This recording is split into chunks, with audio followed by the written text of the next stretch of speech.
आप अपने दाहिने हाथ को कभी नीचे के अंगों का स्पर्श न करें, कभी भी सर पर वस्त्र रख करके जप न करें, बिना माला पूरी हुए किसी से कोई बात न कर बैठे। जैसे आप माला जप कर रहे हैं तो ये ध्यान दीजिए कि दाहिना हाथ आपके कहीं कमर के नीचे के अंगों का स्पर्श तो नहीं किया। अगर किया है तो आप हाथ धोइए रज लगा के और पवित्र होकर फिर माला में हाथ डालिए। अब तो आश्चर्य की बात है, माला भी चल रहा, लघु शंका भी कर रहे खड़े खड़े परिक्रमा में। देखा आपको सत्संग तो मिलता नहीं ना, माला भी चल रहा है और खड़े खड़े लघु शंका भी कर रहे। ऐसा नहीं, ये माला भगवत स्वरूप है। अगर लघु शंका आई है तो वहां लघु शंका करने के लिए सोचो जहां पहले आपको जल मिले, कोई पात्र रखो, उससे जल लो, पवित्र होकर आचमन करके फिर जप करो। अगर लघु शंका करके आपने आचमन नहीं किया, हाथ नहीं धोए, पैर नहीं धोए, तो आप जो जप करोगे उसका प्रभाव आपके हृदय में काम क्रोध को प्रकट कर देगा। ये हम अपनी बात नहीं कह रहे। चित्रकूट में मरभा गुफा में कुछ दिन रहे तो नीचे मंदाकिनी बहुत सुंदर सुंदर शोभा है चित्रकूट की, बड़ा निर्मल जल है। तो वहां रात्रि में विहरण करते थे चुपचाप एकांत में। तो देखा एक शिला के ऊपर कम्बल ओढ़े हुए कोई पड़ा है। तो विचार किया कि रात्रि का समय और बीच मंदाकिनी के ऐसे त्रिकोण पत्थर पर लेटना, ये तो बड़ी विचित्र बात है। तो हम इंतजार करते रहे। वो 2 बजे उठे और बाहर मंदाकिनी के आए। फिर हमने प्रणाम किया, देखा बड़ा तेजोमय स्वरूप, जेठ का महीना और मोटा कंबल ओढ़े। आश्चर्य की बात, जब लोग कपड़ा भी नहीं ओढ़ते उस समय कंबल ओढ़े हुए थे।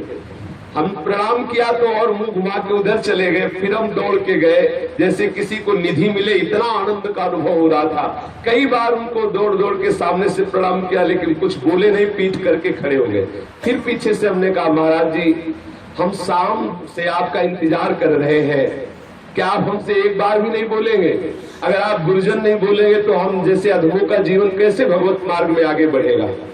फिर वो बोले, उनकी दृष्टि पड़ी, इतना सुख मिला कि अब आपको क्या बताए।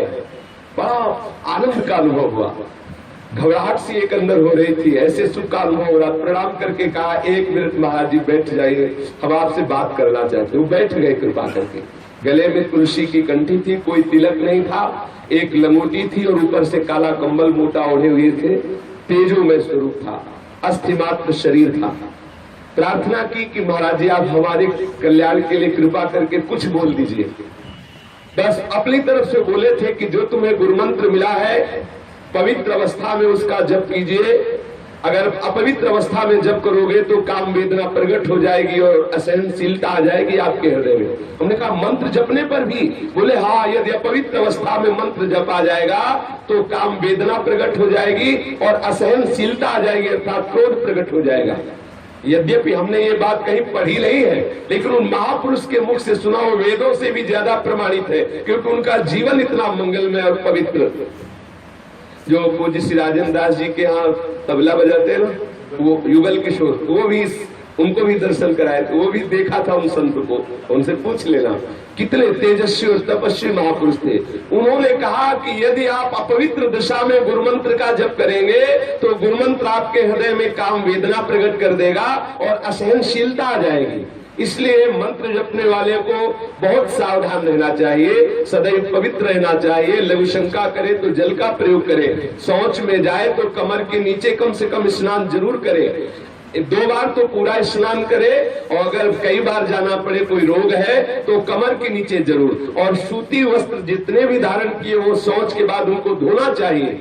ऐसे नहीं है कि आप सब कपड़ा पहन के गए, शौच हुए आए। बस कुछ लोग तो यहाँ दर्शन होता है ऐसे रज छूते हैं, ऐसे छू लिया और बस टोटी में ऐसा नहीं।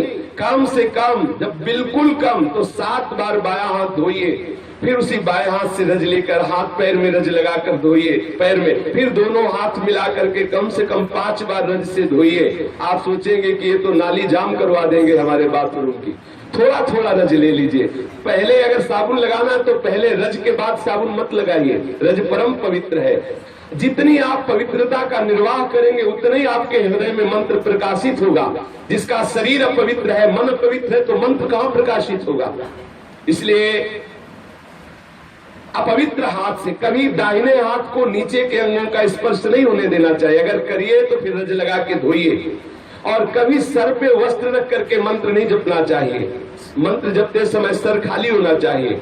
और बिना माला पूरी हुए कोई भी आवश्यक बात हो तो भी नहीं करना चाहिए। यदि आपको बहुत आवश्यक हुआ और आप बोल दिए तो फिर आपको पहले 1-2 बार कीर्तन करना चाहिए। फिर जहां से माला का रोका था वहां से नाम जप कीजिए, वहां से मंत्र जप कीजिए। 1-2 बार जो गुरु प्रदत्त नाम है उसका कीर्तन कीजिए, जोर से उच्चारिए। जैसे संन्यास मार्ग वाला है तो प्रणव का उच्चारण करे, अपने वैष्णव जन है, रसिक जन है तो इष्ट का नाम उच्चारण करे पश्चाताप के रूप में कि हाय माला छोड़ के मुझे बात करनी पड़ी। यदि आप अनावश्यक बोल गए, संसारिक बात बोल गए तो आपके जप का प्रभाव आपके हृदय में नहीं पड़ेगा। माला बिना पूरी हुए यदि आप बीच में बिना आवश्यक की बात बोल गए तो माला का प्रभाव आपके चित्त में नहीं पड़ेगा। इसलिए अपने लोगों के ऊपर कोई प्रभाव नहीं पड़ रहा। माला लिए हो प्रपंच की बात कर रहे हैं, माला लिए हैं दूसरे की निंदा कर रहे हैं, माला लिए हैं संसारिक बातें कर रहे हैं। सावधान, जितने समय जप में बैठो तो सिर्फ जप में हो।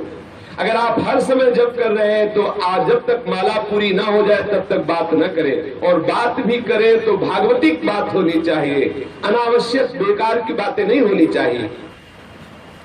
जब आप अनावश्यक कोई बात कर ले तो नाम कीर्तन करके ही माला प्रारंभ करें। और ध्यान रखें जब जप पूरा हो जाए तो आचमन करके किससे इससे बोले, और जब बात पूरी हो जाए तो आचमन करके फिर जप करें। ये मंत्र जप का विधान है। नाम जप में भी जब तक माला पूरी ना हो तब तक बीच में नहीं बोलना चाहिए। यदि जप करते समय आप अश्लील शब्द बोलेंगे, गंदे शब्द बोलेंगे तो आपका जप हृदय में प्रकाशित नहीं होगा। यदि जप अपवित्र जगह में बैठ के करेंगे तो आपका मंत्र प्रकाशित हृदय में नहीं होगा। वृंदावन धाम में तो सब परम पावन है, कहीं भी बैठ के कर सकते हैं। जप करते समय यदि शौच या लघुशंका लगे तो कभी रोकना नहीं चाहिए। यदि रोकोगे तो शौच और लघुशंका का जप होगा, मंत्र का नहीं। इसलिए माला पूरी करके और पवित्र स्थान पे माला विराजमान करके। कई मालाएं यहाँ मिलती है, बोले माला झोरी छूट गई है। जानते हो जिसका माला खो जाता है उसका आधा जप चला जाता है। जितना आपने जीवन में जप किया, माला गया तो आधा जप जो है आपका उसके पास चला गया जो आपकी माला ले लिया। इसलिए माला को प्राणों से भी प्यारी बचा के रखो। जब आपके हाथ में माला हो तो किसी को प्रणाम मत करो। अगर प्रणाम करने की तत्काल आवश्यकता पड़ी तो माला को ऐसे सर पर रख के दाहिने हाथ से और मस्तक धरती पे रख दो। अगर किसी के चरण स्पर्श कर रहे हैं आप दाहिने हाथ से तो फिर पहले हाथ धोइए तब माला में हाथ डालिए। ऐसे नहीं कि ऐसे माला निकाली, चरण छू लिए, फिर माला में कर लिए, ऐसा नहीं करना चाहिए। माला भगवत स्वरूप है, परम पवित्र है, उसको ऐसे अपवित्र भाव। अब किसी के चरण छू के फिर माला में, ऐसा चरण छूने वाले को भी अपराध और छुआने वाले को भी अपराध लगता है। इसलिए सत्संग में कम से कम इतना तो ज्ञान रख लेना चाहिए, आप माला लिए हुए हैं और आप उसी हाथ से चरण छू रहे हैं, उसी हाथ से फिर माला, ऐसा ना कीजिए। अगर किसी को प्रणाम करना है तो पंचांग दूर से प्रणाम कर लो, साष्टांग प्रणाम कर लो, माला को ऐसे सर पे विराजमान कर लो। अगर चरण स्पर्श ही करना है तो माला को गले पे विराजमान करके फिर उनके चरण स्पर्श करो और हाथ धो के फिर माला जप करो, ऐसा करो। जब मंत्र का जप करें तो उसके साथ इष्ट का जरूर चिंतन होना चाहिए। मंत्र का जब कर रहे हो तो इष्ट का चिंतन जरूर होना चाहिए। अपवित्र वस्त्र नहीं होने चाहिए। जब मंत्र जप कर रहा हो गुरु मंत्र तो पवित्र अवस्था में करे। नाम तो अपवित्रा पवित्रो वा सर्वावस्थांगतो पिवा या स्मृत पुंडरीकाक्षम स्वाभ्यांतरा शुचि। नाम तो किसी भी अवस्था में आप जप सकते हैं, चाहे पवित्र हो चाहे पवित्र हो, नाम तो परम मंगलमय है। पर नाम के साथ भी ये नियम है कि बिना माला पूरी हुई आप नाम की और बीच में मत बोलिए। नाम के साथ ये नियम है कि नाम जपते हुए कोई अश्लील वचन, कोई गाली। पूज्य बाबा सिउड़िया बाबा जी महाराज कहते हैं जो नाम जप करते हैं माला से और फिर वो गाली देते हैं उनको कभी नाम सिद्ध नहीं होगा। नाम जप करने वाले अगर गाली बकेंगे तो कभी नाम जप सिद्ध नहीं होगा। नाम जप करने वाले गंदी बातें जिह्वा से बोलेंगे, कभी नाम जप सिद्ध नहीं होगा। नाम जप करने वाले मसाला खाएंगे, बीड़ी पिएंगे, सिगरेट पिएंगे, भांग खाएंगे, चिलम पिएंगे, कभी नाम सिद्ध नहीं होगा।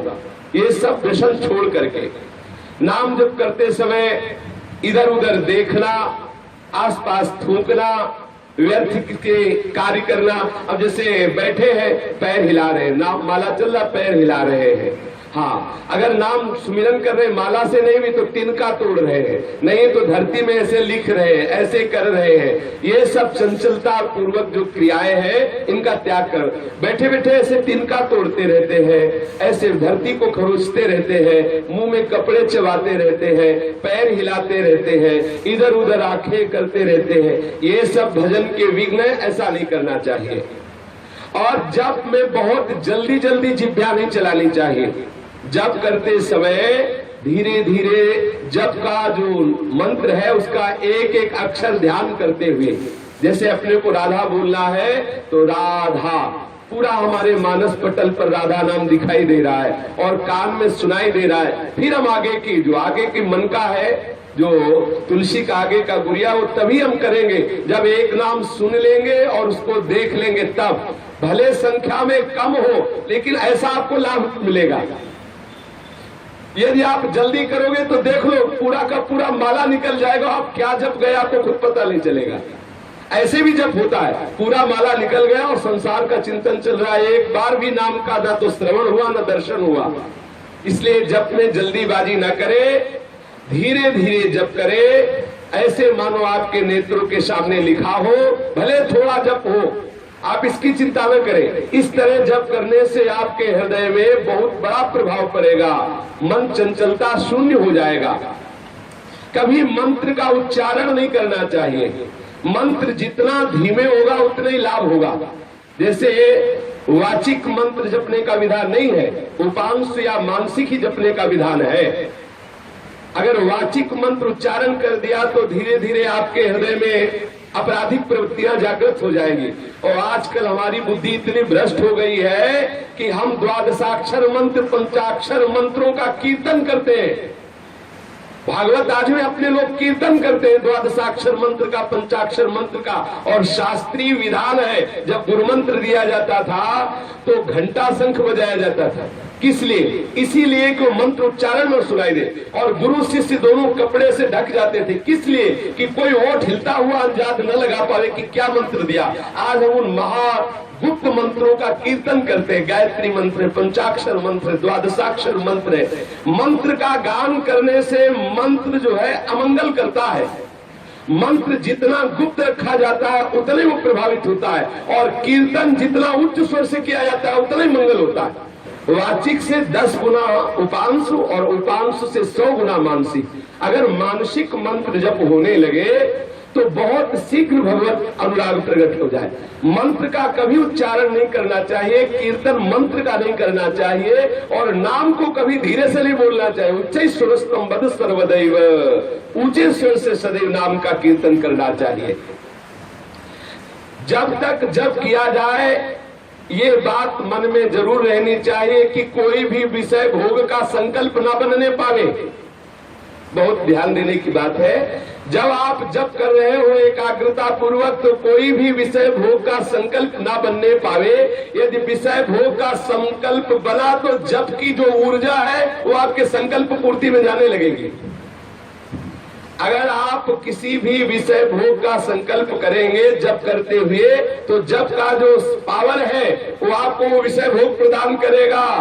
जितनी मात्रा में आप जप कर रहे हैं और उतना आपकी जो सामर्थ्य आई है, वो विषय जिसका संकल्प कर रहे हैं भोगने का, वो विषय आपको प्राप्त हो जाएगा। लेकिन भगवत प्राप्ति में बाधा खड़ी हो जाएगी। कुछ साधक बड़े हर्षित होते हैं जब उनका संकल्प पूरा होता है। बोले हमने जो सोचा वही हो गया। अरे रो, अपराध हो गया। जो तुम सोचते हो वही हो रहा है। बड़ा घाटा हो रहा है, बड़ा खतरा हो रहा है। रो प्रभु से कि बंद करो ये हमारे मन की बात होना। आप अपने मन की बात करो, मेरे मन की नहीं। सारा भजन मिटिया मेट होता जा रहा है और हम लोग सोचते हम सिद्ध हो गए। अपने लोगों को लगता है हम बड़ा लाभ प्राप्त करें। हम जो सोचते वही हो रहा है, घाटा हो रहा है। हम जो सोचे और वही हो जाए तो तुम्हारे भजन की जो ऊर्जा है वो खर्चा हो रही है, आपके पास कुछ नहीं रह रहा है।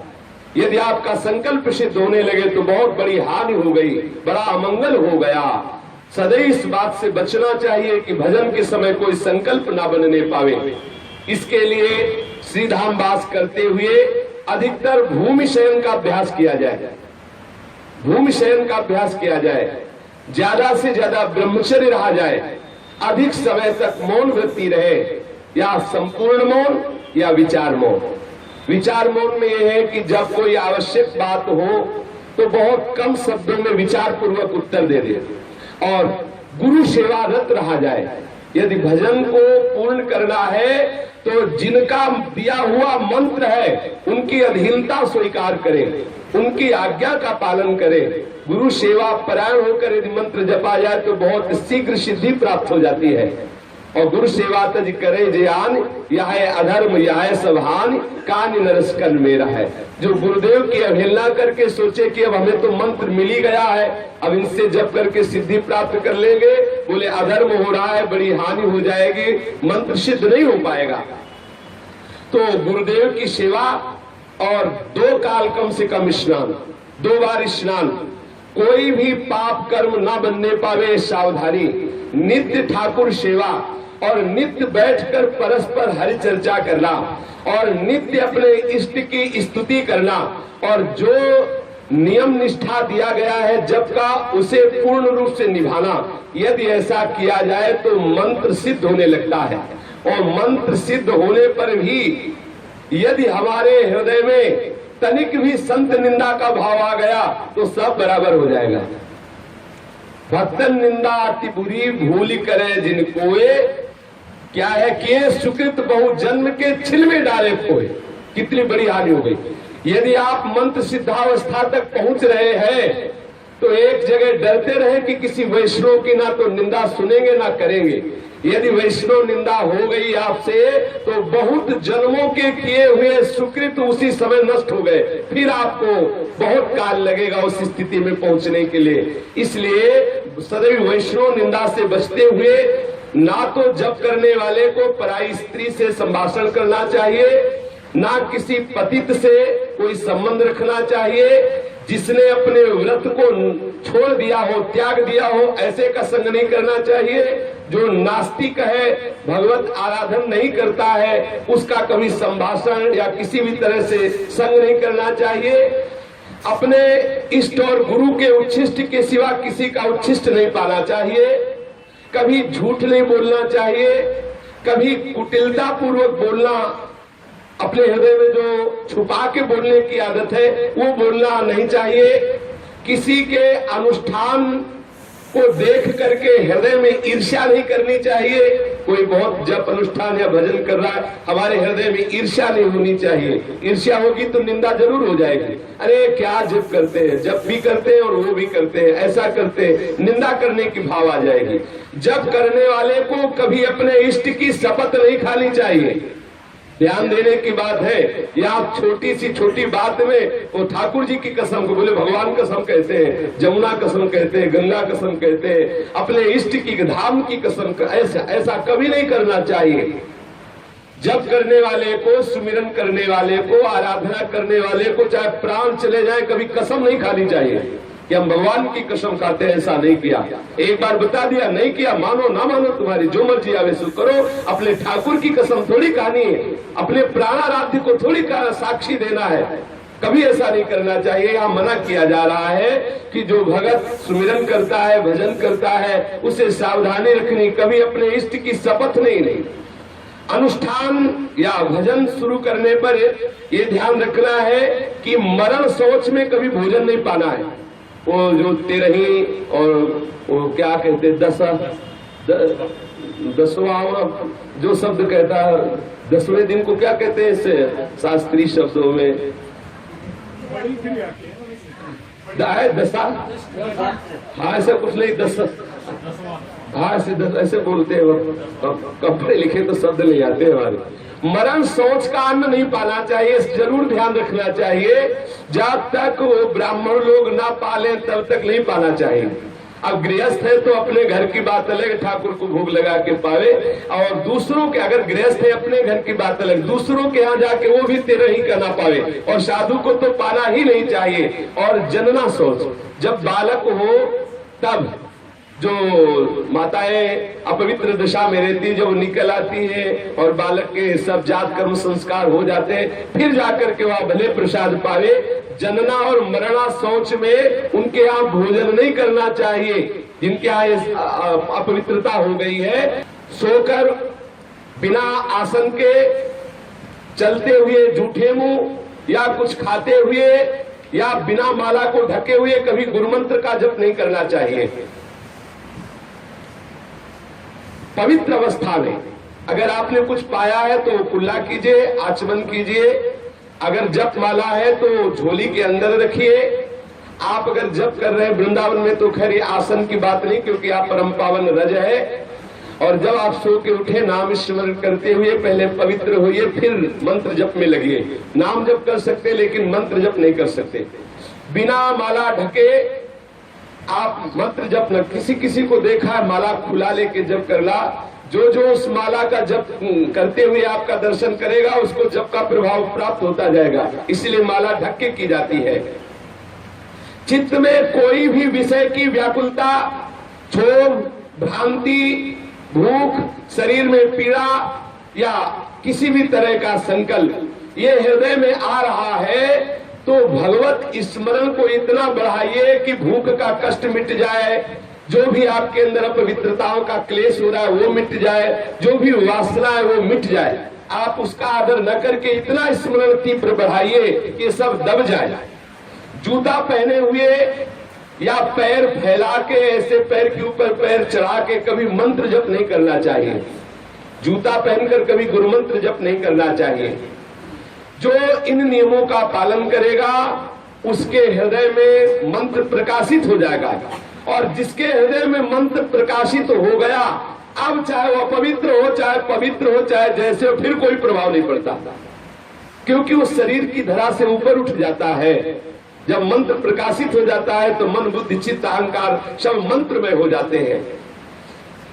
जो निरंतर मंत्र जब करने लगता है उसके हृदय की सारी वासनाएं नष्ट हो जाती है, और जिस इष्ट का मंत्र है वो धीरे धीरे हृदय में प्रकाशित होने लगता है। जहाँ इष्ट प्रकाशित हो गया तो मन डूब गया इष्ट की झांकी में। अब कौन चिंता करे इस शरीर की, चाहे हगे पड़ा हो तो भी मंत्र नहीं रुकता, फिर मंत्र रोके नहीं रुकता। जब मंत्र प्रकाशित हो जाता है तो हर समय बिना प्रयास के चलता है। अब कोई नियम नहीं, लेकिन जब तक ऐसी सिद्धि नहीं प्राप्त हुई मंत्र की कि अपने आप आठों पैर चल रहा है, तब तक ये सावधानी अपने जीवन में रखनी है।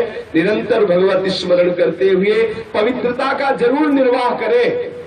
हमारे मन में जो विक्षेप पड़ रहा है, ऐसा लग रहा है कोई भजन करने से रोक रहा है, ऐसा लग रहा है जैसे हृदय सूख रहा है, उसका कारण है अपवित्रता। खड़े खड़े लघु शंका करना, अपवित्र दशा में कम से कम शौच के समय तो मत बोलो। शौच के समय बात करते हैं, टेलीफोन से वो मोबाइल रखे उससे बात कर रहे, शौच के समय कैसे कैसे हमारे हृदय में भजन चलेगा यदि अपवित्र हम रहेंगे।